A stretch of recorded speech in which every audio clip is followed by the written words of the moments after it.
नमस्कार दोस्तों, मैं जितेश कौशिक एक बार फिर स्वागत करता हूं आपके अपने YouTube channel public reaction TV पर। तो कैसे आप सभी, उम्मीद करता हूं बढ़िया ही होंगे। दोस्तों, हर छोटी बड़ी खबरें व ताज़ा खबरें सबसे पहले पाने के लिए अभी सब्सक्राइब करके जुड़ जाए आपके अपने YouTube channel public reaction TV पर। साथ ही घंटे का बटन अवश्य दबा लें, जिससे कि हमारी हर एक नई वीडियो का नोटिफिकेशन सबसे पहले आ सके आपके पास। जी हाँ दोस्तों, क्योंकि आप देख रहे हैं उभरता हुआ न्यूज़ चैनल। तो चलिए चलते हैं अपनी खबरों पर। आज 27 जनवरी 2023 दिन शुक्रवार। आइए एक नजर डाल लेते हैं सबसे पहले सुर्खियों पर। 50, 100 और 200 रुपए जैसे छोटे नोटों पर बड़ी खबर, जानेंगे खास रिपोर्ट। हरियाणा के ग्रुप डी कर्मचारियों के लिए खुशखबरी, बुजुर्गों की पेंशन में होगी बढ़ोतरी, टैक्स में भी मिलेगी छूट, जानिए लेटेस्ट अपडेट। इस शनिवार लगेगा गृह मंत्री अनिल विज का जनता दरबार। पीएम नरेंद्र मोदी आज परीक्षा पर चर्चा के दौरान छात्रों व अभिभावकों से करेंगे बात। पंजाब को बड़ी सौगात देगी मान सरकार, शुरू होंगे 400 आम आदमी क्लिनिक। बद्रीनाथ धाम के कपाट खुलने की हुई घोषणा, जानिए कब से शुरू होगी यात्रा। और अब खबरें विस्तार से। हरियाणा मौसम अपडेट। मौसम ने ली करवट, रात्रि का पारा गिरकर 5.5 डिग्री पहुंचा। मौसम विभाग ने जताई बारिश की आशंका। हरियाणा एनसीआर दिल्ली में एक बार फिर से कड़ाके की ठंड और कोहरा अपने पैर पसारने शुरू कर दिए हैं और जल्दी हरियाणा एनसीआर दिल्ली में अधिकतर स्थानों पर मौसम करवट लेने वाला है। संपूर्ण इलाके पर बारिश की गतिविधियों की संभावना बन रही है। जैसे मौसम प्रणाली पश्चिमी विक्षोभ हरियाणा एनसीआर दिल्ली से आगे निकली, वैसे ही संपूर्ण इलाके में एक बार फिर से उत्तरी बर्फीली हवाओं का रुख मैदानी राज्यों विशेषकर हरियाणा एनसीआर दिल्ली पर हो गया है। आने वाली 28 जनवरी तक हरियाणा एनसीआर दिल्ली में अधिकतर स्थानों पर तापमान में गिरावट देखने को मिलेगी। साथ ही साथ विपरीत पवनों के मिलन से हरियाणा एनसीआर दिल्ली पर फिर से एक बार फिर मौसम में बदलाव देखने को मिल सकता है। संपूर्ण इलाके पर बादल अपना डेरा जमा लेंगे और हरियाणा एनसीआर दिल्ली में अधिकतर स्थानों पर हल्की से मध्यम बारिश की संभावना बन रही है। बारिश का यह दौर 28 जनवरी से लेकर 30 जनवरी तक देखने को मिलेगा। इस मौसमी प्रणाली का प्रभाव हरियाणा के पश्चिमी जिलों खासकर सिरसा, फतेहाबाद, हिसार, भिवानी, महेंद्रगढ़, चरखी दादरी, रोहतक, रेवाड़ी से शुरू होकर धीरे धीरे संपूर्ण हरियाणा एनसीआर दिल्ली पर हो जाएगा। 29 जनवरी को इस मौसम प्रणाली का सबसे अधिक प्रभाव देखने को मिलेगा। हरियाणा एनसीआर दिल्ली में अधिकतर स्थानों पर न्यूनतम तापमान 5.5 डिग्री सेल्सियस से 12 डिग्री सेल्सियस के बीच दर्ज किया गया है।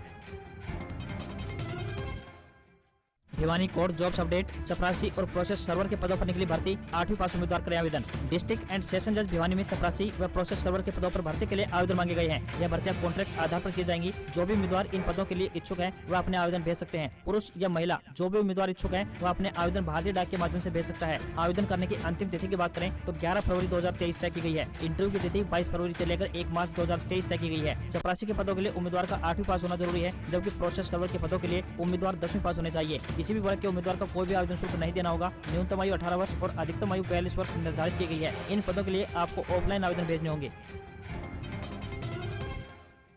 जवाहर नवोदय विद्यालय चयन परीक्षा 2023 की अंतिम तिथि नजदीक, जल्द करें आवेदन। जवाहर नवोदय विद्यालय चयन परीक्षा 2023 के लिए ऑनलाइन आवेदन भरे जा रहे हैं। इसके लिए ऑनलाइन आवेदन करने की अंतिम तिथि 31 जनवरी 2023 निर्धारित की गई है। इस चयन परीक्षा 2023 का आयोजन 29 अप्रैल 2023 को किया जाएगा। जवाहर नवोदय विद्यालय चयन परीक्षा का रिजल्ट जून महीने में घोषित किया जाएगा। इस संदर्भ में अधिक जानकारी के लिए विभाग की वेबसाइट navodaya.gov.in से ली जा सकती है।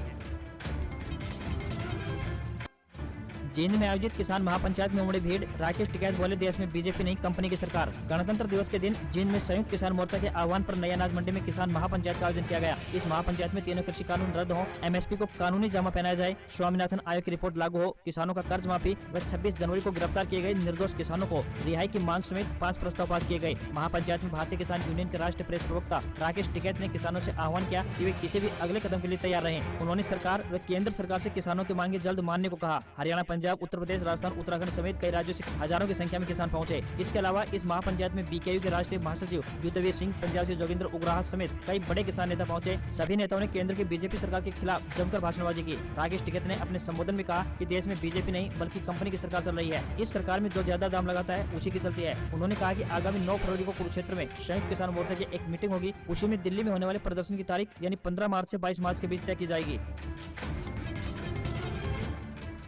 हरियाणा के सरपंचों ने लिया बड़ा फैसला, गृह मंत्री अमित शाह की रैली में उठाएंगे ये बड़ा कदम। सरपंच एसोसिएशन हरियाणा की राज्य स्तरीय बैठक में विभिन्न जिलों के पदाधिकारियों ने ई टेंडरिंग और राइट टू रिकॉल को वापस लेने के मुद्दे पर करीब 3 घंटे तक कुरुक्षेत्र में मंथन किया। इसमें सरपंचों ने 29 जनवरी को केंद्रीय गृह मंत्री अमित शाह की गोहाना में प्रस्तावित रैली को विफल करने के लिए इस दिन राज्य भर की सभी ग्राम पंचायतों में सड़कों, राजमार्ग को छोड़कर अवरुद्ध करने का निर्णय लिया है। इससे पहले शक्ति प्रदर्शन 10 जनवरी को होगा। सरपंचों ने कहा कि राइट टू रिकॉल सरपंचों पर ही लागू क्यों किया जा रहा है, पहले इसे सांसद और विधायक पर लागू किया जाए। लोकसभा, विधानसभा, जिला परिषद, ब्लॉक पंचायत और ग्राम पंचायत सभी के अपने अपने अधिकार हैं, तो ग्राम पंचायतों के अधिकारों में कटौती क्यों की जा रही है। हरियाणा सरकार ई टेंडरिंग के जरिए लोकतांत्रिक व्यवस्था को खत्म करना चाहती है, इसे तत्काल प्रभाव से वापस लिया जाए। 29 जनवरी को सभी सरपंच अपने अपने ग्राम पंचायतों में आंदोलन करेंगे। राष्ट्रीय राजमार्ग को छोड़कर अन्य सभी संपर्क मार्ग, ग्रामीण मुख्य मार्ग अवरुद्ध रहेंगे। साथ ही सरपंच अपने अपने क्षेत्र के लोगों से रैली में शामिल नहीं होने की अपील करेंगे।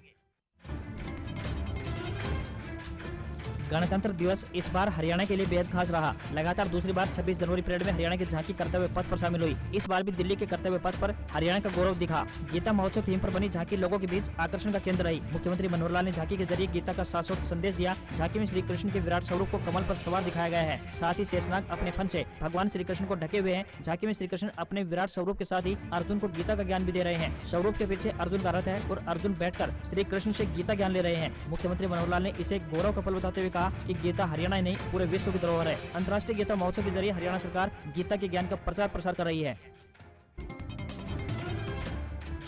हरियाणा के ग्रुप डी कर्मचारियों के लिए बड़ी खुशखबरी। ट्रांसफर ड्राइव पॉलिसी पर आया ये फैसला। हरियाणा सरकार ने हरियाणा ग्रुप डी कर्मचारी 2018 के तहत ग्रुप डी कर्मचारियों के लिए ट्रांसफर ड्राइव पॉलिसी को अंतिम रूप दे दिया है। इस संबंध में मुख्य सचिव संजीव कौशल द्वारा सभी प्रशासनिक सचिवों और विभाग प्रमुखों को एक पत्र जारी किया गया है। एक सरकारी प्रवक्ता ने इस संबंध में जानकारी देते हुए बताया कि तबादला अभियान के संबंध में हरियाणा ग्रुप डी कर्मचारी अधिनियम के तहत आने वाले ग्रुप डी कर्मचारियों के स्थानांतरण अभियान के संबंध में सभी विभागों से टिप्पणियां और सुझाव प्राप्त हुए थे। अब इस नीति को अंतिम रूप दिया गया है। समय के साथ यह भी पाया गया है कि कुछ कर्मचारियों को उनके गृह नगरों से दूर तैनात किया गया है, जिसके कारण वे अपने कर्तव्यों का ठीक से निर्वहन नहीं कर पा रहे थे। उनकी कठिनाई को ध्यान में रखते हुए राज्य सरकार ने कॉमन कैडर के सभी ग्रुप डी कर्मचारियों के लिए एक स्थानांतरण अभियान शुरू करने का निर्णय लिया है, ताकि उन्हें उनके गृह नगर के निकट एक कार्यालय में और एक उपयुक्त पद पर पोस्टिंग यानी एडजस्टमेंट का अवसर दिया जा सके। इस अभियान में कर्मचारियों को उसके द्वारा चयनित 3 जिलों में से किसी एक जिले में प्राथमिकता के आधार पर स्थानांतरित करने का प्रयास किया जाएगा। यह भी प्रयास किया जाएगा कि जिस पद पर वह कार्य नहीं करना चाहता उस पद पर उसकी नियुक्ति न हो।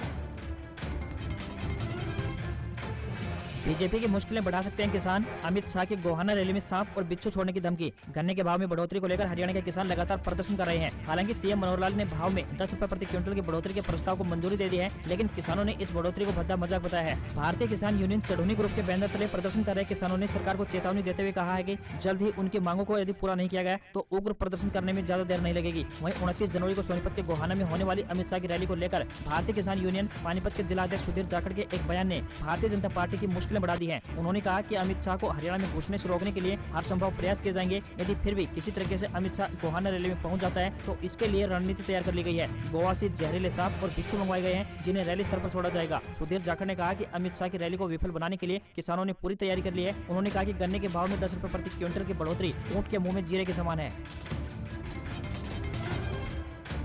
50, 100 और 200 रुपए जैसे छोटे नोटों पर बड़ी खबर। आरबीआई जारी कर सकता है जरूरी गाइडलाइन। देश में छोटे नोटों की दिक्कत को दूर करने के लिए आरबीआई यानी रिजर्व बैंक ऑफ इंडिया की तरफ से एक खास कदम उठाया जाएगा। आपने देखा होगा कि कई बार आप खुले नोट यानी चेंज को लेकर काफी परेशान हो जाते हैं। कई बार तो आपको छोटे नोट मिलते ही नहीं है। एटीएम से भी लोगों को बहुत छोटे नोट नहीं मिल पा रहे हैं, जिस वजह से लोगों को कई प्रकार की परेशानियों का सामना करना पड़ता है। इस प्रकार की कई शिकायतें भारतीय रिजर्व बैंक यानी आरबीआई के पास पहुंची है। इसी तरह से आरबीआई की तरफ से एटीएम में अब छोटे नोटों की संख्या बढ़ाने पर विचार किया जा रहा है। रिजर्व बैंक ऑफ इंडिया यानी आरबीआई ने एटीएम में 100 और 200 रुपए के नोटों की संख्या बढ़ाने के लिए एक गाइडलाइन जारी कर सकता है। इसके अलावा आरबीआई यूपीआई आधारित एटीएम लगाने पर भी विचार कर रहा है। हरियाणा में शुगर मिलों के बाहर किसानों का धरना खत्म। गन्ने का रेट बढ़ाने को लेकर हो रहा था प्रदर्शन। हरियाणा में शुगर मिलों के बाहर चल रहा किसानों का धरना खत्म हो गया है। कुरुक्षेत्र की सैनी धर्मशाला में गुरुवार को भारतीय किसान यूनियन की प्रदेश स्तरीय अहम बैठक हुई, जिसमें गन्ना किसानों ने भाग लिया। बैठक की अध्यक्षता गुरनाम सिंह चढ़ूनी ने की। बैठक में फैसला लिया गया कि आज से ही किसानों का आंदोलन खत्म होगा। जींद में चल रही संयुक्त किसान मोर्चा की बैठक में गन्ने के रेट को लेकर जो भी फैसला लिया जाएगा उसका भी समर्थन किया जाएगा। गुरनाम सिंह ने पत्रकारों से बातचीत में कहा कि सरकार ने गन्ने के रेट 10 रुपए प्रति क्विंटल बढ़ाए हैं। हालांकि ये वृद्धि बेहद कम है, लेकिन किसानों की जीत है। अब किसान अपने गन्ने को ज्यादा दिन तक नहीं रख सकते। जनहित में फैसला लिया गया है कि मिलों के बाहर चलाया जा रहा है धरना खत्म किया जाए। आज से ही धरना खत्म किया गया है और मिलें चलने में अब कोई बाधा नहीं आएगी। बुजुर्गों की पेंशन में होगी बढ़ोतरी, टैक्स में भी मिलेगी छूट। जानिए लेटेस्ट अपडेट। केंद्र सरकार गरीबों, महिलाओं, किसानों और बुजुर्गों सहित सभी वर्गों को कुछ राहत देने की तैयारी कर रही है। देश का बजट आने में अब कुछ ही दिन शेष बचे हैं और इस बार सरकार बुजुर्गों के लिए कुछ ज्यादा ही बड़ी खुशखबरी लाने जा रही है। साल 2023-24 के केंद्रीय बजट से पहले कुछ एनजीओ ने देश की बढ़ती बुजुर्ग आबादी की बेहतरी के लिए कुछ सुझाव दिए हैं, जैसे वृद्धावस्था पेंशन में वृद्धि, आयकर में अधिक राहत और अक्सर उपयोग की जाने वाली सेवाओं और उत्पादों पर जीएसटी छूट। गेहूं की कीमतें छू रही हैं आसमान। 2100 से बढ़कर हुआ 33 रुपए प्रति क्विंटल भाव। एक और जहां पड़ोसी देश पाकिस्तान में आटे के लिए घमासान मचा हुआ है, तो वहीं भारत में भी गेहूं की किल्लत बढ़ती हुई नजर आ रही है। इसका असर ये हो रहा है कि गेहूं के दाम आसमान पर पहुंचते जा रहे हैं और कीमतें बढ़ने के साथ ही मंडियों में इसका स्टॉक खत्म होता जा रहा है। दूसरे शब्दों में कहें तो मंडियों से गेहूं गायब होता जा रहा है। डीलरों और किसानों की माने तो सप्लाई के लिए सरकार द्वारा अतिरिक्त स्टॉक जारी करने में देरी और पिछले साल की पैदावार की कमी से घरेलू बाजार में कीमतें नए रिकॉर्ड स्तर पर पहुंच गई हैं। दुनिया में गेहूं के दूसरे सबसे बड़े उत्पादक भारत में इसका भाव सरकार द्वारा तय यानी एमएसपी से ऊपर पहुंच गया है। दिल्ली और उत्तर प्रदेश में इसका दाम 32 रुपए प्रति क्विंटल के करीब तक पहुंच गया है। बता दें कि 2023 के लिए गेहूं के लिए MSP 2125 रुपए प्रति क्विंटल तय किया गया था। 27 अप्रैल को खुलेंगे बद्रीनाथ धाम के कपाट। 12 जनवरी को होगी गाड़ू घड़ा तेज कलश यात्रा। 4 महीने बाद शुरू होगी 4 धाम यात्रा। हिंदुओं के तीर्थ स्थलों में शामिल बद्रीनाथ धाम के कपाट 27 अप्रैल को सुबह 7:10 पर खुलेंगे। गाड़ू घड़ा तेल कलश यात्रा 12 अप्रैल को होगी। बद्रीनाथ केदारनाथ मंदिर समिति ने बताया कि नरेंद्र नगर के राज दरबार में बसंत पंचमी के मौके पर आयोजित धार्मिक समारोह में पंचांग गणना की गई, जिसमें दोनों तारीखें तय की गई है। पिछले हफ्ते उत्तराखंड के मुख्यमंत्री पुष्कर सिंह धामी ने बताया था कि अगले 4 महीने में 4 धाम यात्रा शुरू हो जाएगी। इस शनिवार लगेगा गृह मंत्री अनिल विज का जनता दरबार। हरियाणा के गृह स्वास्थ्य मंत्री अनिल विज का जनता दरबार इस शनिवार दिनांक 28 जनवरी को अंबाला छावनी के PWD रेस्ट हाउस में लगेगा। जनता दरबार में दोपहर केवल 1 बजे तक आने वाले लोगों की समस्याओं को ही केंद्रीय गृह मंत्री अनिल विज के द्वारा सुना जाएगा। गौरतलब है कि गृह मंत्री अनिल विज का जनता दरबार प्रदेश भर में प्रचलित है। जनता दरबार में प्रदेश भर से हजारों की संख्या में लोग अपनी फरियाद लेकर मंत्री के पास पहुंचते हैं। जनता दरबार में गृह मंत्री अनिल विज मौके पर ही लोगों की समस्याओं को सुनते हुए अधिकारियों को कार्रवाई के दिशा निर्देश देते हैं। एक दिन के ब्रेक के बाद शुक्रवार को बनिहाल से शुरू होगी भारत जोड़ो यात्रा। सुरक्षा के कड़े इंतजाम। कांग्रेस के भारत जोड़ो यात्रा अपने आखिरी पड़ाव में है। बुधवार को भारी बारिश और भूस्खलन के कारण यात्रा नहीं हो पाई थी, जबकि गुरुवार को गणतंत्र दिवस समारोह में शामिल होने के लिए राहुल गांधी दिल्ली चले आए। ऐसे में अब शुक्रवार यानी आज 27 जनवरी से यात्रा फिर से प्रारंभ होने जा रही है, जिसके लिए सारी तैयारियां पूरी कर ली गई हैं। जम्मू कश्मीर के हालात को देखते हुए यात्रा मार्ग में कड़े सुरक्षा इंतजाम किए गए हैं। राहुल गांधी 27 जनवरी यानी आज जम्मू कश्मीर के बनिहाल से अपनी यात्रा को फिर से शुरू करेंगे। बनिहाल के बाद ये यात्रा अनंतनाग जिले की काजीकुंड से होते हुए कश्मीर घाटी में प्रवेश करेगी। कांग्रेस नेता के मुताबिक 23 जनवरी को श्रीनगर में यात्रा का समापन किया जाएगा। वहीं राहुल गांधी ने एक वीडियो ट्वीट कर देशवासियों को गणतंत्र दिवस की बधाई दी। उन्होंने वीडियो के साथ लिखा कि एकता, सद्भावना, समानता और संप्रभुता हमारे संविधान के आधार स्तंभ और हमारे गणतंत्र की आत्मा है। भारत जोड़ो यात्रा के खत्म होने से पहले कांग्रेस ने हाथ से हाथ जोड़ो यात्रा शुरू कर दी है। 26 जनवरी से शुरू की गई इस यात्रा को उन 9 राज्यों से जोड़कर देखा जा रहा है जहाँ पर विधानसभा के चुनाव होने हैं। अगर आपको हमारी खबर पसंद आई हो तो हमारी खबरों पर एक प्यारा सा लाइक जरूर दें। जी हाँ दोस्तों, और साथ ही खबरों को ज़्यादा से ज़्यादा शेयर करें और कमेंट बॉक्स में इन खबर पर आपकी क्या है राय वो हमें ज़रूर बताएं। आज की खबरों में सिर्फ इतना ही। मिलते हैं अगली खबर में। जब तक सब्सक्राइब करके जुड़ जाइए आपके अपने YouTube channel public reaction TV से, और साथ ही घंटे का बटन जरूर दबा लें ताकि हमारी हर एक नई वीडियो पहुंच सके आपके पास सबसे पहले। जय हिंद, जय भारत।